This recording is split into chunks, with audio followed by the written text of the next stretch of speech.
आदरणीय मध्य प्रदेश के मतदाता भाइयों बहनों एवं सभी परिवारजनों, चुनावी सवन में भारत के प्रधानमंत्री जी सभा को संबोधित कर रहे थे।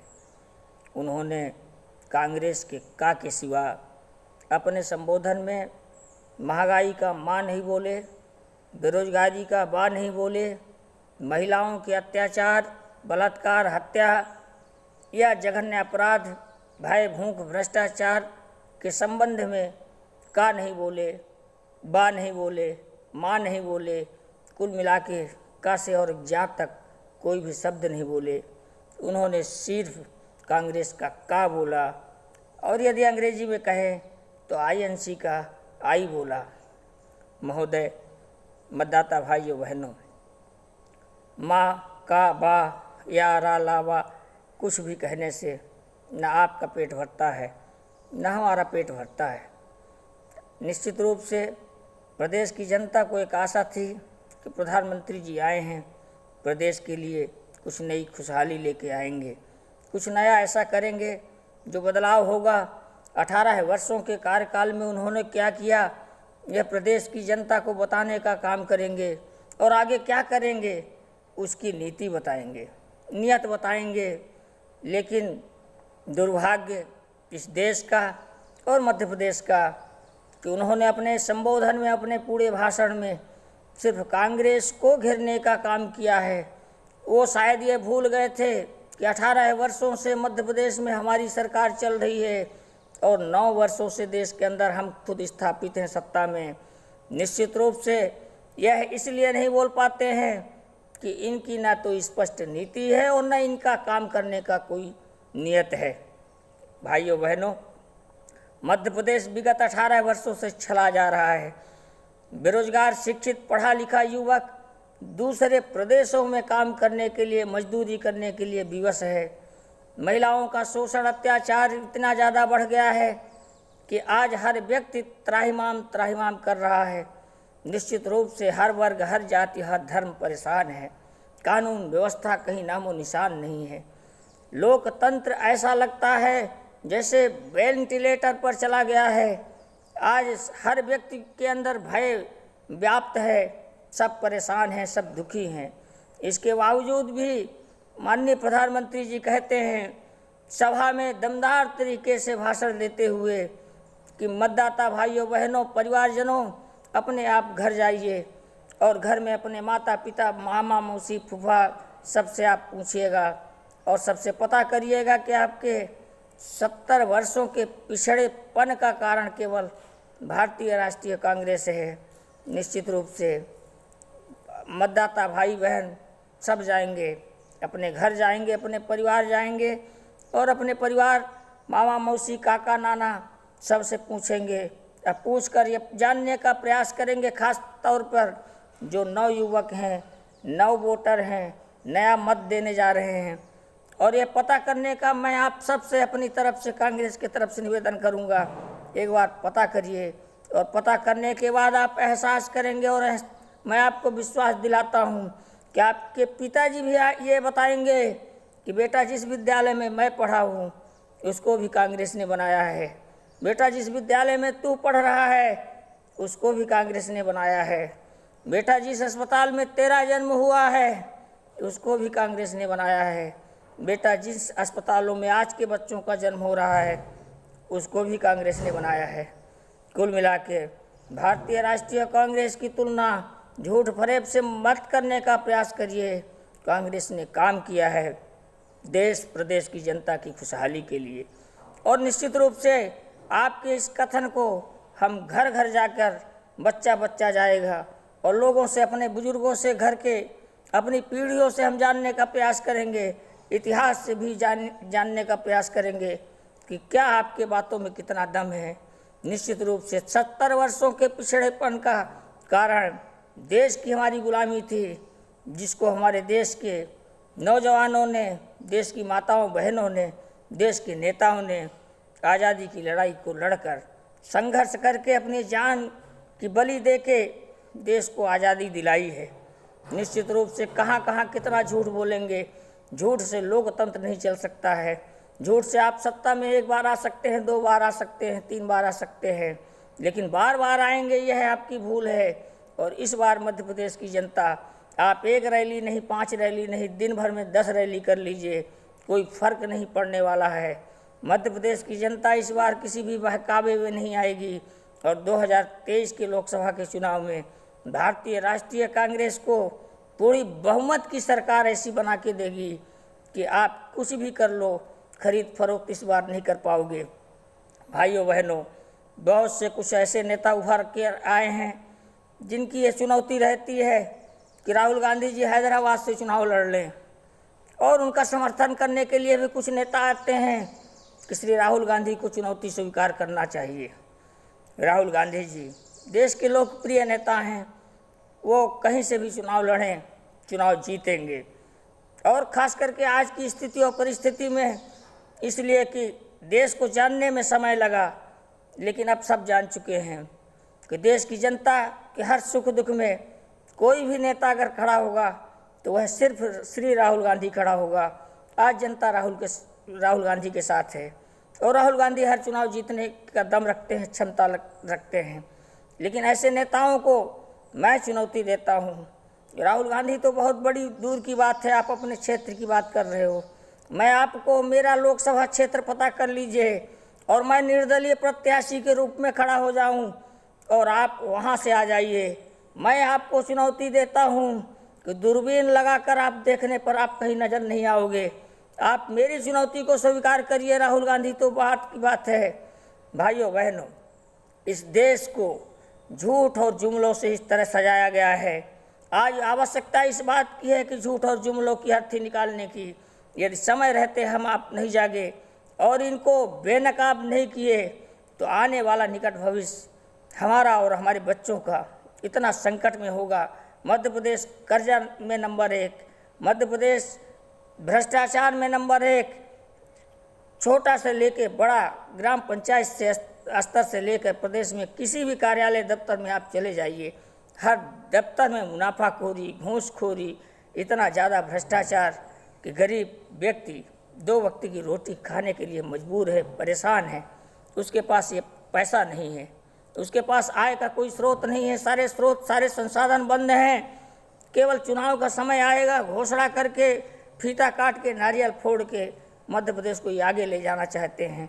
मध्य प्रदेश को गर्त में मिला देंगे। सारी चुनौतियों को मैं स्वीकार करता हूँ। और माननीय प्रधानमंत्री जी, पिछले चुनाव में आपने, महाराष्ट्र के चुनाव में आपने इस बात को कहा था कि भारतीय राष्ट्रीय कांग्रेस के अंदर अगर दम हो तो राजीव गांधी जी के नाम पर चुनाव लड़के दिखाए। आज मैं आपको चुनौती देता हूं, एक भारतीय राष्ट्रीय कांग्रेस का सामान्य कार्यकर्ता, कि यदि आपके अंदर दम हो और भारतीय राष्ट्रीय कांग्रेस का एक कार्यकर्ता आपको अकेले दम पर चुनौती देता है कि आप मेरी चुनौती को स्वीकार कीजिए, और आप और आपके पूरे मंत्रिमंडल को चुनौती देता है कि यदि आपके अंदर दम हो तो आप देश के अंदर लोकतांत्रिक प्रक्रियाओं में बैलेट पेपर से चुनाव कराइए और इलेक्ट्रॉनिक वोटिंग मशीनों को बंद करा दीजिए। उसमें शिकायतें आई हैं, लोग परेशान हैं, लोग वोट देते हैं, वोट दूसरे को चला जाता है। इन सारी गतिविधियों को बंद करा के बैलेट पेपर से चुनाव कराइए। मैं आपको विश्वास दिला देता हूँ कि स्वर्गीय श्री राजीव गांधी के नाम पर, श्रीमती प्रियंका गांधी के नाम पर, राहुल गांधी के नाम पर, श्री मल्लिकार्जुन खड़गे के नाम पर और भारतीय राष्ट्रीय कांग्रेस के चुनाव चिन्ह हाथ के पंजा के नाम पर, पंजा के दम पर हम आपको उस स्थिति और परिस्थिति में लाकर खड़ा कर देंगे जहां आप पहले थे। और दूरबीन लगाकर नड्डा जी, भारतीय जनता पार्टी के राष्ट्रीय अध्यक्ष, आप देश के अंदर कहीं नजर नहीं आओगे। सिर्फ एक बार मेरा यह निवेदन सहर्ष स्वीकार कीजिए। आप देश के अंदर आप प्रस्ताव लाइए, आवश्यक बैठक बुलाइए, सबको शामिल करिए और यह नीतिगत निर्णय लीजिए कि देश के अंदर बैलेट पेपर से चुनाव होगा, इलेक्ट्रॉनिक वोटिंग मशीन 2024 के चुनाव में हम बंद करेंगे। चुनौती को स्वीकार तो कीजिए। चुनौती आप स्वीकार नहीं करेंगे, उल्टा ऐसी चुनौती देंगे कि यह चुनाव लड़ ले, वह लड़ ले, यहाँ से लड़ ले, वहाँ से लड़ ले। लड़िए, जिसको लड़ना हो लड़िए। आइए हमारी लोकसभा के क्षेत्र में और हमसे आप मुकाबला करिए, हमसे आप चुनाव लड़िए। यदि आप जीत गए तो आप दुनिया को जाके बताना, और यदि आप हार गए तो जीवन पर्यंत के लिए आप राजनीति बंद कर दीजिए। इसलिए कि काम आपको करना नहीं है, आपको केवल झूठी चुनौती देकर, झूठी वाहवाही लूटकर, झूठा प्रचार करके मीडिया आपका, शासन आपका, प्रशासन आपका, और दोष आप कांग्रेस को देते हैं। भारतीय राष्ट्रीय कांग्रेस ने देश को बनाने का काम किया है, भारतीय राष्ट्रीय कांग्रेस ने देश को जोड़ने का काम किया है, भारतीय राष्ट्रीय कांग्रेस ने देश की राष्ट्रीय एकता को मजबूत बनाने का काम किया है। मैं आप सब के माध्यम से आज यह कहना चाहता हूँ, देश के अंदर देश का 2024 का चुनाव साधारण चुनाव नहीं है, यह देश को बचाने का चुनाव है, देश के लोकतंत्र को बचाने का चुनाव है, देश के संविधान को बचाने का चुनाव है। और इस चुनाव को गंभीरता से न लिया जाए, सभी राजनीतिक दल मिलकर इस चीज़ की मांग करें, और चाहे विशेष सत्र क्यों न बुलाना पड़े, विशेष सत्र बुलाया जाए और चुनाव आयोग के साथ बैठक करके इस बात का निराकरण किया जाए कि देश के अंदर चुनाव बैलेट पेपर से होगा। यदि बैलेट पेपर से चुनाव होता है और हम ठप्पा लगाते हैं फिर से उसी तरह पुराने लोकतंत्र की तरह, तो निश्चित रूप से देश के अंदर बहुत बड़ा क्रांति आएगी और देश के अंदर बदलाव होगा। और भारतीय जनता पार्टी को इनकी तानाशाही का, इनको जनता सबक देगी, ठप्पा मार के देगी, अपने गुस्से का इजहार ठप्पा से देगी। इसलिए मैं आप सबके माध्यम से बैलेट पेपर से चुनाव कराने की मांग करता हूं, और मैं सभी भारतीय जनता पार्टी के नेताओं को, सरकार को चुनौती देता हूं कि आप मेरी इस मांग का समर्थन और साथ दीजिए।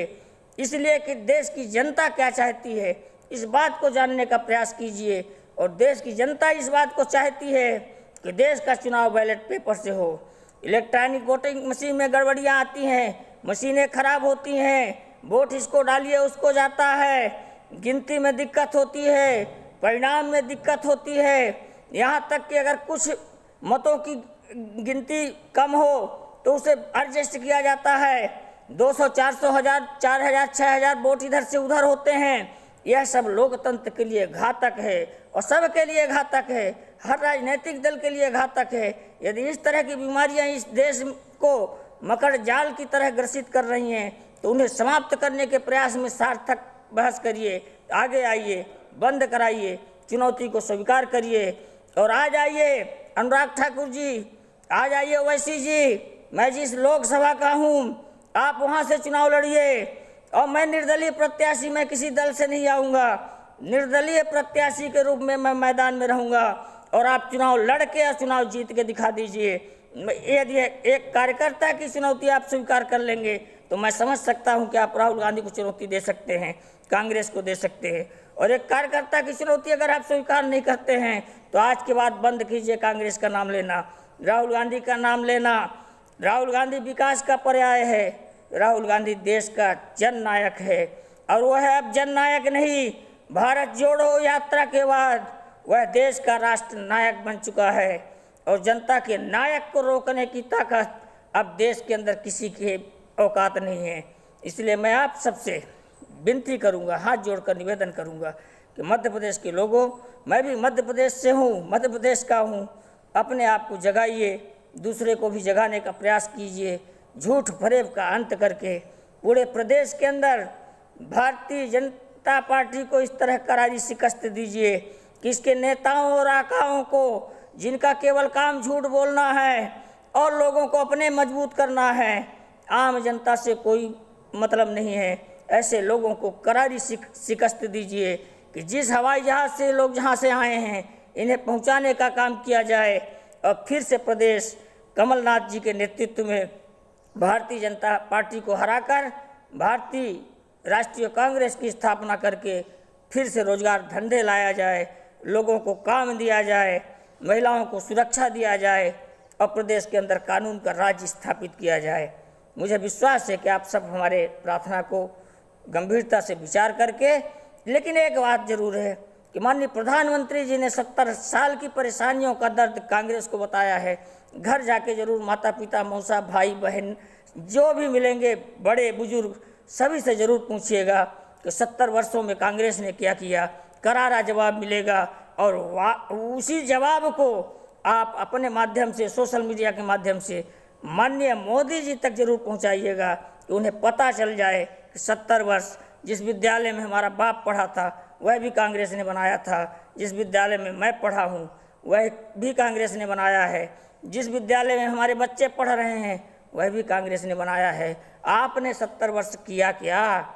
न बिजली, न पानी, न सड़क, न रोड, न कुछ, सिर्फ झूठा प्रचार, झूठा वाहवाही।